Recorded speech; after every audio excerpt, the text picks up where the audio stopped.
പ്രിയപ്പെട്ട വിദ്യാർത്ഥികളെ, നമ്മുടെ കൂട്ടത്തിലുള്ള പല വിദ്യാർത്ഥികളും പലതരത്തിലുള്ള മാഫിയ സംഘങ്ങളുടെയും വലയിലാണ്.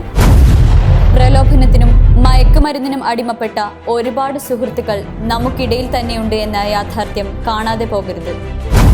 അതെ, അവരും നമ്മളിലൊരാളായി നമുക്കിടയിൽ തന്നെയുണ്ട്.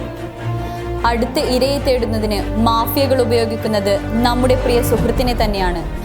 കണ്ണു തുറക്കാൻ വൈകുന്ന ഓരോ ദിവസങ്ങളും നമ്മിൽ പലരും അവരുടെ പരിധിക്കുള്ളിൽ അകപ്പെട്ടു കഴിഞ്ഞിരിക്കും.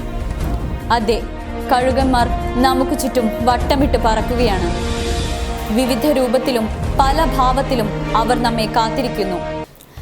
നോട്ടമിട്ടിരിക്കുന്നത് നമ്മെ തന്നെയോ അതോ നമ്മുടെ പ്രിയപ്പെട്ടവരെയോ?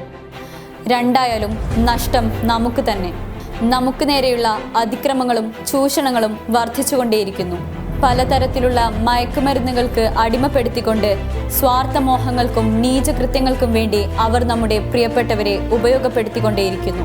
കലാലയങ്ങൾ നമ്മുടെ ഭാവി സുരക്ഷിതമാക്കാനുള്ളതാണ്. അതേ കലാലയങ്ങളിൽ നാം സുരക്ഷിതരായിരിക്കേണ്ടത് നമ്മുടെ ആവശ്യമാണ്. നമ്മെ സംരക്ഷിക്കേണ്ടത് നാം തന്നെയാണ്. നാം ശക്തരാണ്, നമുക്കതിന് കഴിയും. തളരുന്നവർക്ക് താങ്ങായും ഇരുളിൽ അലയുന്നവർക്ക് വിളക്കായും മുന്നിൽ നടക്കുമെന്ന് ചൊല്ലിപ്പഠിച്ച നാം പാഠം പ്രവൃത്തിയിലെത്തിക്കേണ്ട നേരം അതിക്രമിച്ചു കഴിഞ്ഞിരിക്കുന്നു. വിദ്യാർത്ഥികളായ നാം യുവത്വത്തിൻ്റെ പ്രതീകങ്ങളായി മാറണം. സഹവിദ്യാർത്ഥികളെ സംരക്ഷിക്കാൻ കെൽപ്പുള്ള ശക്തികളാണ് നാം എന്ന നേര് തിരിച്ചറിയുക. നമുക്ക് കണ്ണു തുറന്നിരിക്കാം. നമ്മെ കാത്ത് കണ്ണു തുറന്നിരിക്കുന്ന കഴുകന്മാരെ തുരത്താൻ നമുക്ക് കഴിയും. ഏത് നീചശക്തികളും നമ്മുടെ പരിധിക്കകത്ത് വന്നാൽ അവരെ നിയമത്തിന് മുന്നിൽ എത്തിക്കാൻ നമുക്ക് കഴിയും. ആർജവത്തിൻ്റെ സ്വരങ്ങൾ ഉയരട്ടെ. നമുക്ക് നേരെ നീളുന്ന കൈകൾ തടയാൻ നമുക്കൊന്നായി കൈകോർക്കാം.